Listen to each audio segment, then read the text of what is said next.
বিসমিল্লাহির রহমানির রহিম। যারা আমার সঙ্গে আছেন সবাইকে আসসালামু আলাইকুম।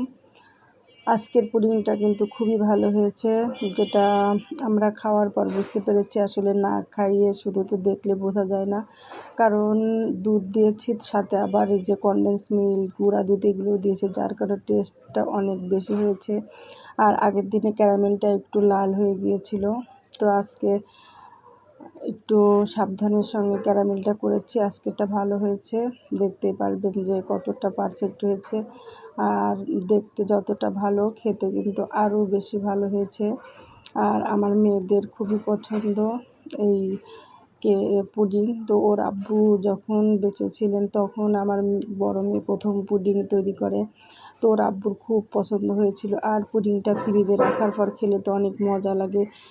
তো যখনই তার মজা লেগেছে মুখে, তখনই তার প্রথম কথাই যে তার মেয়েকে বলেছে, মা তুই বাড়িতে গিয়ে পুডিং বানিয়ে তোর দাদিকে খাওয়াবি। তার মানে সে মুখে দিয়ে যখন তার মুখের ভালো লেগেছে, তার ইচ্ছা ছিল তার মাকেও বানিয়ে খাওয়াবে। তো সেটা আর হলো না, ওখানে আর ওইভাবে সুস্থ হলো না, বাড়িতেও যাওয়া হয়নি, পুডিংও বানানো হয়নি। আসলে সবই ভাগ্য। তবে ছেলেদের বা মেয়েদের যাই হোক, মুখে কোনো কিছু টেস্ট লাগলে মনে হয় আমার মা বাবাকে যদি খাওয়াতে পারতাম তাহলে মনে হয় আরও বেশি ভালো হতো। আর আমার হাজব্যান্ড তো তার মাকে অসম্ভব ভালোবাসতো, সেটা আগেও বলেছি যে তার ভালোবাসা একটু অন্য রকমের ছিল। সে আবার ভালোবাসা ওরকম বোঝাতে পারতো না, তারপরও সে যে কতটা ভালোবাসতো তার মাকে, সেটা আমি কাছ থেকে দেখেছি। আর এই যে মেয়েরা পুডিংটার কেটে একবারে ছ্যাটাপ্যাটা করে ফেললো, কারণ ছোটো মেয়ের হাতে পড়েছে আর কি কথা আছে, সেই ইচ্ছা মতো কেটে টুকরা টুকরা করে ফেলেছে। আর দেখেন যে কতটা সুন্দর হয়েছে, যতটা না সুন্দর খেতে তার চাইতে অনেক বেশি মজা হয়েছে। আর একবারে তারা খেয়ে ফেলতে আরম্ভ করবে, যার কারণে আমি কিছুটা বাটিতে তুলে রাখবো ফ্রিজে, কারণ ঠান্ডা হলে কিন্তু বেশি মজা। যদিও এটাও ঠান্ডা, কারণ পুডিংটা বানানোর পর আমি ফ্রিজে রেখে দিয়েছিলাম, তারপরে কাটছি। তারপরও কিছুটা তুলে রাখবো বাটিতে, যখন আবার খেতে চাইবে তখন বের করে দিতে পারবো, যার কারণে আগেই তুলে রাখতে হবে। আর আজকে আমি রান্না করেছি, সেটা কি রান্না করেছি সেটাও দেখাবো। যে এর আগের দিন দেখিয়েছি কচুর ফুল, তো সেই কচুর ফুল সিদ্ধ করে আমি ফ্রিজে রেখে দিয়েছি। আর সামান্য কিছুটা রান্না করেছি ইলিশ মাছের কাঁটা দিয়ে, ইলিশ মাছের মাথা কাটা। এই যে ফুল কিনেছিলাম সেটা আরেকবার দেখিয়ে নিই।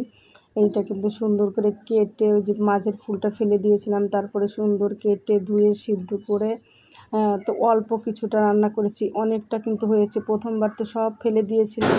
40 টাকার মানে কচুর ফুলে আমার এক ফ্রিজ হয়েছিল, কারণ আমি পুরাটাই ফেলে দিয়েছিলাম। আর এবার যতটা সেদ্ধ করেছি তার মনে হয় 4 ভাগের বা 5 ভাগের 1 ভাগ রান্না করেছি, তাই অনেকটা হয়েছে।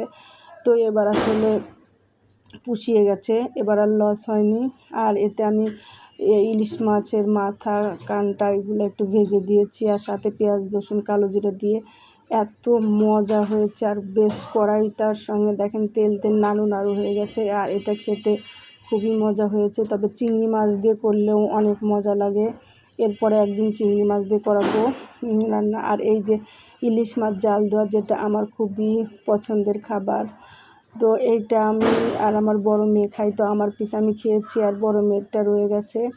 আর ছোটো মেয়ে আবার ইলিশ মাছ এইভাবে রান্না করলে সে খায় না, সে শুধু ইলিশ মাছ ভেজে দিলে খাবে, তা না হলে রান্না চচ্চড়ি কোনোটাই সে খায় না, ভেজে দিলে খুব পছন্দ করে। আর এই যে আমার কচুর ফুল ভাজি শেষ, আর এই যে এটা এখন বড় মেয়ে খাবে। বড় মেয়ে আবার ইলিশ মাছ জাল দেওয়াটা পছন্দ করে। আর ছোটো মেয়ের জন্য ফ্রিজে একটু তিহারি ছিল, সেটা গরম করে দিয়েছি। তার তো শুধু একটু বড়লিগে খাবার পেলে খুশি, যার কারণে যখনই যা রান্না করি একটু তুলে রাখি, পরে যাতে একটু গরম করে দিলে খেতে পারে। কি আর করা, যে যেভাবে সেভাবে চলতে হবে। আর একটু গরুর গোশ অবচ্ছা আছে, সেটাও গরম করে রেখেছি চুলায়, যার লাগবে সে নিয়ে খাবে। তো সবাই ভালো থাকবেন, আমার পাশে থাকবেন, আমার হাজব্যান্ডের জন্য দোয়া করবেন, আল্লাহ যেন তার বেহেশত নসিব করেন। আর আমি আপনাদের জন্য দোয়া রাখি। আল্লাহ হাফেজ, আসসালামু আলাইকুম।